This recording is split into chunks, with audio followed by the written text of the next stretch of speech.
Hello everybody and welcome back to the channel. My name is Mike, just in case you are new here. And first things first, if you have my P.O. Box address, go ahead and delete it. Throw away the paper that you wrote it on, delete it off your phone, delete it off your computer. I don't have it anymore. I'm going to be getting another one, but it'll be at a different location. So whenever I get that information, I will put it in the description and make a video about it. But please, as much as I appreciate it, don't send me anything else for right now, because I don't want it to get lost and I don't end up getting it. So yeah, once I know that, you will know that. Anyways, talking about the anesthesia stories and all that other stuff, what I decided to do was kind of go more in depth with each individual hospital stay that I had, starting from the first one, and then each video I'll do the next one. The first one was August of 2015 when I was first diagnosed. So I'd went into the hospital with abdominal pain for the past 2 weeks. I wasn't able to eat anything. I tried eating. The moment I took a bite out of something, I would throw it up. So we went to the hospital. I'd also lost 40 pounds in 2 weeks. I went from like 180 to 140, and I'm still skinnier now than I was then. So I get there. My ex-girlfriend had drove me. Well, she was my girlfriend at the time, obviously, but so she drives me up there. We walk in, go to the receptionist, and we tell her straight up, I haven't eaten anything for about 2 weeks. I haven't gone to the bathroom in about 2 weeks. To which the receptionist replies, if you haven't gone to the bathroom in 2 weeks, you'd be septic and probably dead. So, are you sure? Yep, pretty sure. It's just my life and my body and what I've been dealing with. But, whatever. So she signs me in. Eventually I get called to the back. Another nurse was filling out my information, and as I'm sitting there talking to her, I keep hiccuping. Yeah, that was a weird way to say it.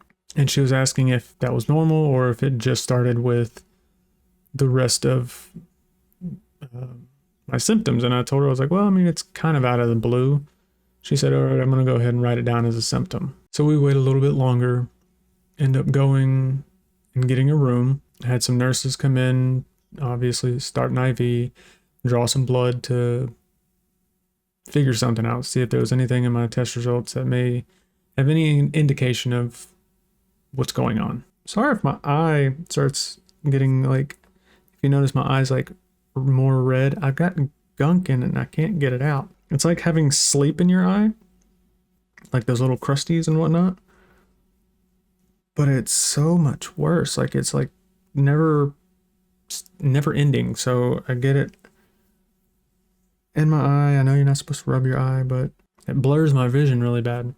Anyways, they take the blood vials, go do all that, and a doctor had come in, really sweet lady. She's like, well, ma'am, talking to my girlfriend, she goes, ma'am, you can either wait outside or you can sit in here. It really depends on how close y'all are. It's like, what are you talking about? What do you got to do? She was like, well, I got to make sure that you don't have a blockage. I said, okay.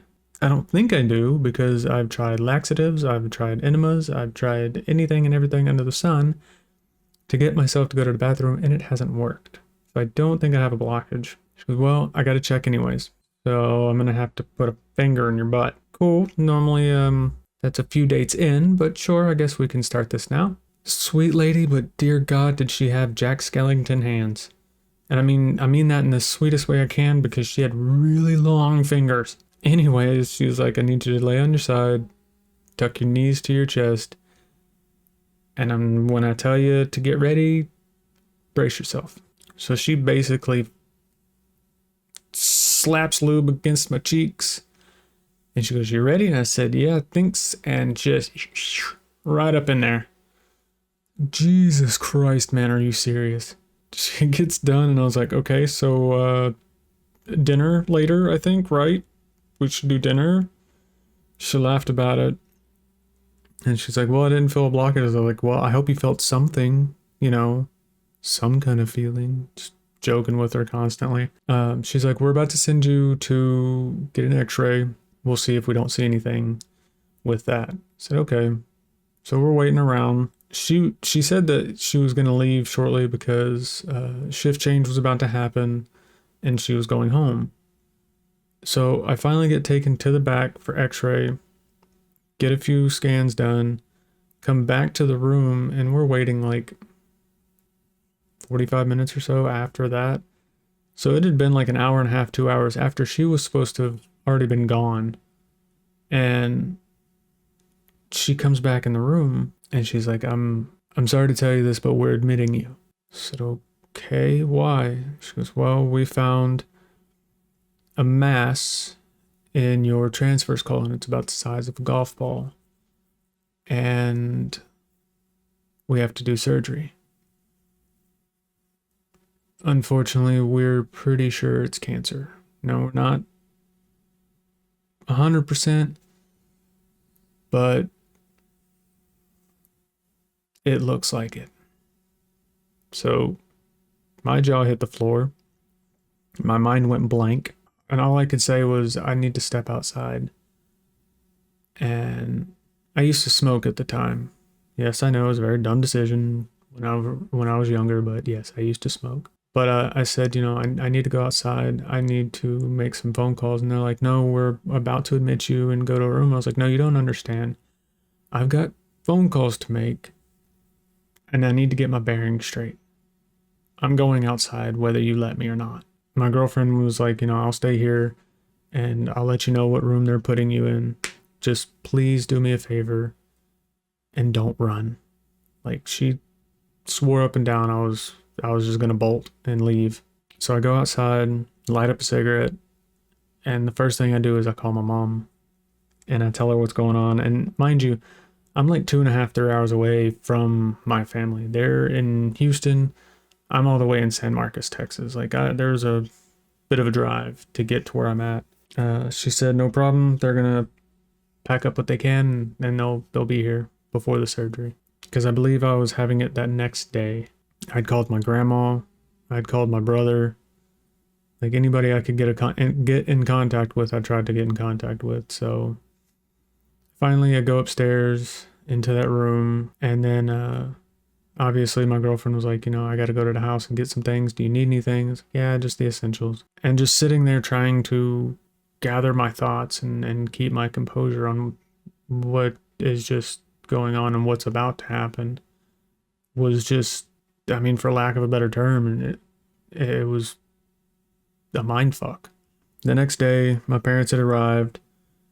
I'm in pre-op. They've got me with IVs and all this other stuff. And I'm about to go in and get surgery. So my mom and my girlfriend are there next to me. And I'm kind of looking around. I was like, well, where's Dad at? Mom's like, he's on the other side of the hospital trying not to puke his brains out because he's nervous. I was like, no, I get that. But everything's going to be okay. Like, I'm going to be fine. Like, I'm reassuring everybody else. Like, I'm going to be fine. The nurse walks in and she's like, all right, they're ready for you. I'm going to inject you with this stuff we call Twilight, which, if any of y'all have had surgery or major surgery or whatever, and you've had to be put under like anesthesia, you know what I'm talking about.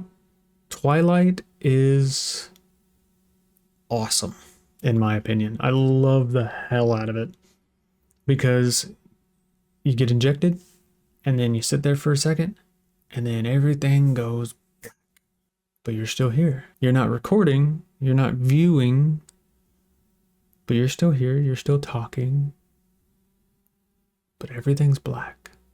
You have no memory of it. You may come back and then go back out and come back and go back out. But it's weird.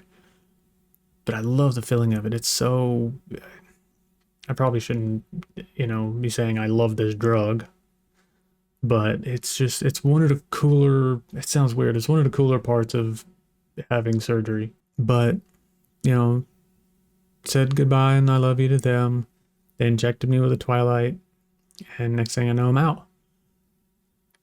And I start coming to, and all I see is the fluorescent lights in the ceiling as I'm looking up. And then everything fades again. And then I slowly start coming to as they're moving me from the hospital bed to the operating table. And I remember looking up and seeing like the viewing station. I remember seeing this, like these giant arms of a robot, because they're doing laparoscopic surgery. And mind you, I'm still in and out of it with this Twilight stuff. And I'm just looking around going, holy shit, this is really gonna happen. And the doctor's like, yeah, are you okay? I was like, I'm okay. Are you okay? It's like, yeah, I think so. We need you to go ahead and lay back. So I lay back and the nurse goes, we're gonna give you some oxygen to calm yourself. Now, I don't know if they, inject me with anesthesia or if I inhaled the anesthesia or whatever, but they put that mask on and they're like, all right, we need you to count down from 10. And I basically went, okay, cool. 10. Out. And it was so insane. And then that was it. I was out. And the next thing I know, I'm kind of coming to in post-op. They're checking my vitals. They're making sure everything's good. And I'm about to get wheeled back to my hospital room. I don't remember this part. This is what I was told. But we get to the room and the two nurses that are pushing me back from pre-op are laughing their asses off, just losing it. And my mom's like, what's going on, Doc? Oh my God, your son is hilarious. He's telling jokes and he won't stop. He looked at us and was like, what do you call a bear with no teeth? A gummy bear. Like, what? And it's just, I'm sitting there going, what? Like, I don't tell deep, dark secrets. I tell dad jokes whenever I'm coming out of anesthesia. I want to make sure, like, I'm okay. I know I'll be okay, but I want to make sure everybody else is okay. And it was a trip. So I get back into bed and mom's making sure I'm okay. And my girlfriend at the time was still just checking on me here and there. Well, about a little while later, the surgeon and whatnot and the nurses had walked in. And they're like, well, everything looked good. We went ahead and took 8 inches out of you. And I think we got it all. Which, mind you, keep that part stowed away for the next video. But I was like, okay, cool. And they're like, look, it's going to take a day, maybe 2, but eventually you need to get up, start walking around, and it'll help the healing process and all this other stuff. I was like, all right, cool, no problem. So they leave. And about 2 hours later, I got tired of sitting in that bed. I got tired of laying down and I wanted a cigarette. So what does my dumbass do? Well, I've got an IV thing and, a hospital gown and underwear on. I take my pack of cigarettes. I put my lighter in there. I put it on the waistband of my underwear and I walk out the room. I go to the elevator, which I believe we were on the 2nd floor. Go to the elevator, go downstairs, go out the main entrance, and sit under a no smoking sign and light up a cigarette. And just puff away. There's doctors coming in and out. Hey, have a good day, man. Oh, yeah. It's all good. We're good, man. I just had major surgery. I'm probably not supposed to be smoking, let alone smoking within X amount of feet of an entrance to a hospital. And I'm just like, I look back at it now, I'm like, you're an idiot, dude. But anyways, I finished my cigarette. I go back to the elevator, go back upstairs, go back to my room and lay down. And finally, like the next day, they had come in to check on me. They're like, all right, it's time to get up and move around. We need you moving. I was like, I've been moving. I was moving 2 hours after y'all told me to yesterday. I've been up, down, left, right, walking around the hospital room like it. Yeah, I'm ready to go. Discharge me. So it took a few more days, but ended up getting discharged. And, this was my stomach in the hospital. But it's just little incisions all around my stomach. And I remember getting home and I was like, all right, I just want to sleep in my bed. I want to go lay down. I want to go get some actual sleep. That wasn't going to happen because I didn't realize how much you need your core muscles to walk upstairs. So I wasn't walking upstairs. So girlfriend had brought down some pillows and a blanket, and I just threw the TV on and I was watching Family Guy, which was a horrible mistake because even though I've seen it over and over again, for some reason, this one part of Family Guy made me laugh hysterically. And oh my God, ouch. I felt like I was pulling stitches. I thought I was about to have to go back to the hospital. Everything hurt horribly. It was bad, but got all healed up and dealt with all the stuff after that. The talking to the oncologist and being denied that stuff. Calling the patient financial program, got denied that. So, the fun stuff. Other than that, that'll do it for this video. But thank you so much for watching and listening. I've got plenty more coming up. I've also got non-hospital, non-cancer related stories if y'all want to hear those of me just being a moron throughout my years. So, yeah, that's all I got for y'all today. And until the next video, keep an eye out for them silver linings. And I will see you. Bye.